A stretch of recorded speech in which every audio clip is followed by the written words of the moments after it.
My house, the igloo, was my mansion. We had laughter, we had singing songs, we told Inuit legends, we told stories. As soon as the white man came in, all the white diseases came in. And by the time I was there, tuberculosis was a deadly disease in the north.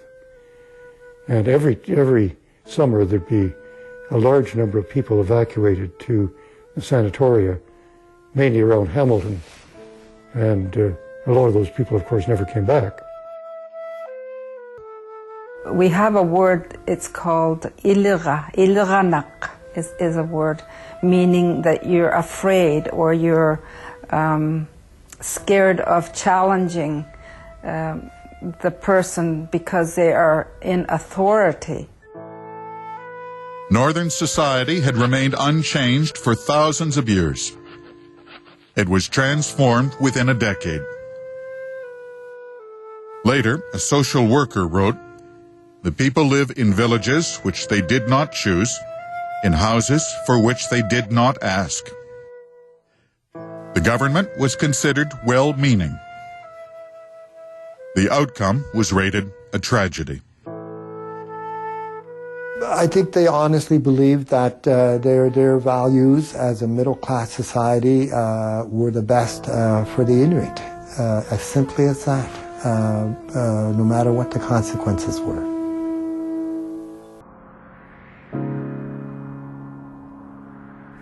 The land was to be claimed and settled and made to pay its way with mines and cities. One MP said, "In the North, Canada would lay the foundations for permanent and continuing prosperity. First, the country must address the people who already live there."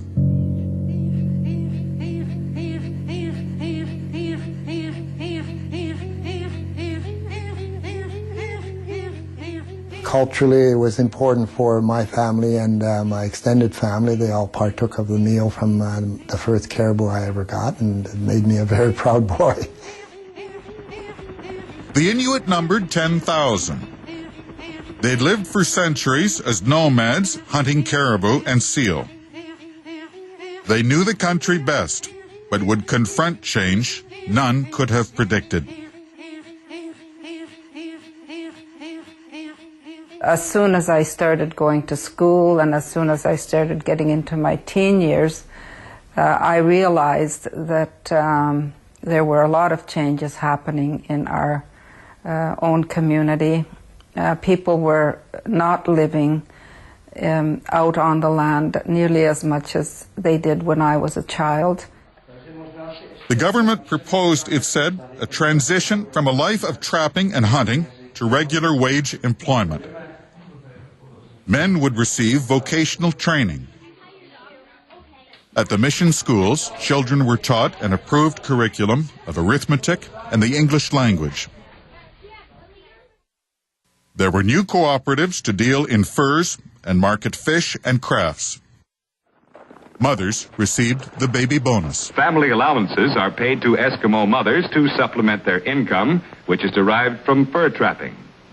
Eskimos are affectionate parents and use the family allowance wisely.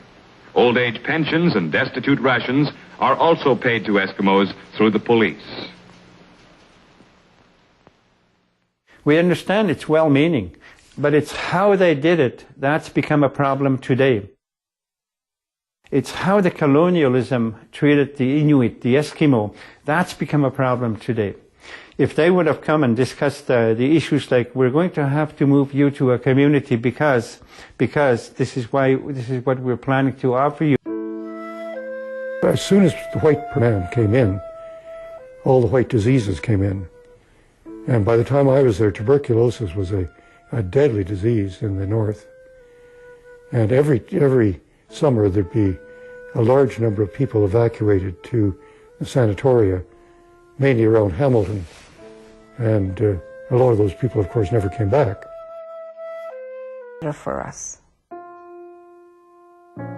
To make things better for Inuit, the government proposed an old policy: assimilation. It was a critical time, a newspaperman wrote.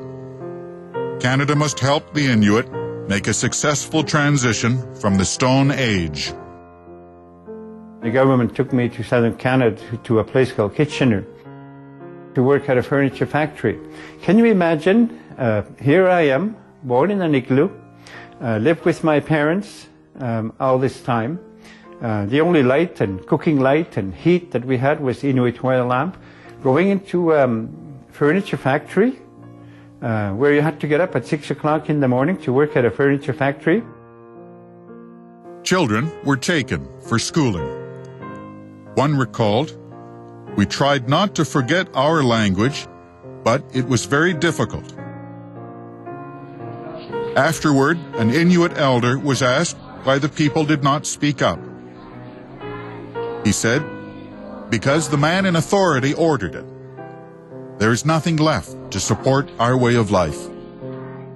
I think the idea was that Inuit life was defective somehow, and it had to be bettered. I have to say to you, that was the saddest time of my life. It was lonely. We were often punished. We were never going to be enough as long as we attended residential school. We were never going to be good enough for the colonialism of the government of Canada at that particular period of time.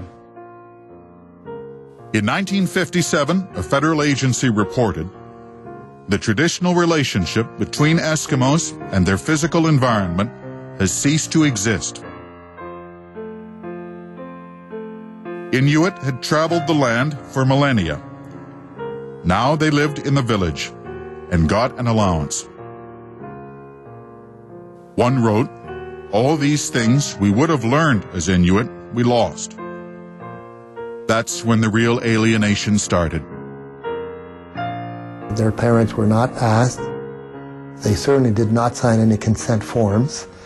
And it was a matter of fact government coming up saying, "We're taking you and you and you to Ottawa for a little experiment. How would you like that? Isn't that great?" The most immediate impact of Canada's discovery of the North was unforeseen. It was disastrous. Inuit with little exposure to the industrial South were swept by epidemics of flu and polio and typhoid in the 1950s.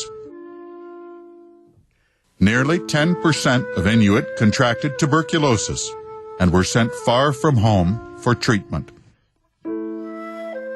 As soon as the white man came in, all the white diseases came in. And by the time I was there, tuberculosis was a deadly disease in the north. And every summer there'd be a large number of people evacuated to the Sanatorium, mainly around Hamilton. And a lot of those people, of course, never came back.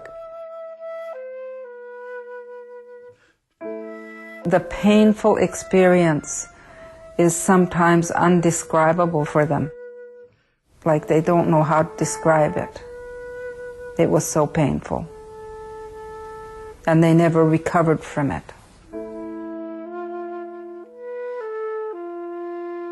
In 1950, staff at Hamilton's Mountain Sanatorium reported an incident. A tuberculosis patient named David, wearing only pajamas and a dressing gown, vanished from the grounds. Nurses recalled he seemed lonely. They found him weeks later. He had starved himself and lay down in the woods to die.